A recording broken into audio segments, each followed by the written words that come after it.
सूरज भगवान की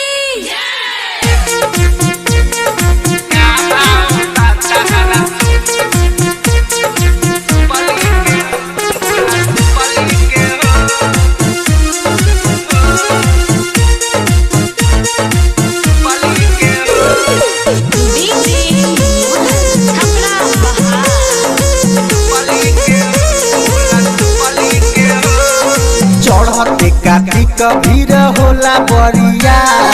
बड़ा हो पावन होला छठ त्योहार चढ़ते कार्तिक भीर होला बरिया बड़ा हो पावन होला छठ त्योहार लेनी सेवा समतोला संग सुथनी के हो लेनी सेवा समतोला संग सुथनी के हो बोला का भाव ताहरा सुपली के हो बोला का भाव ताहरा सुपली के हो मिक्स भाव चंदन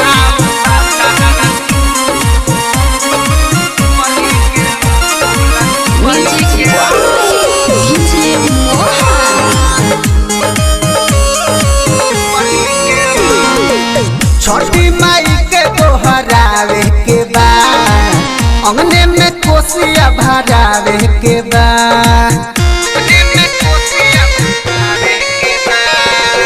छठी माई के दोहरावे के बाद अंगने में कोसिया भरावे के बाद आदि और संग जुटाइब सब मटेरियल के हो आदि और संग जुटाइब सब मटेरियल के हो बोला क्या भाव ताहरा नारियल के हो बोला क्या भाव ताहरा नारियल के हो मिक्स भाव चंदन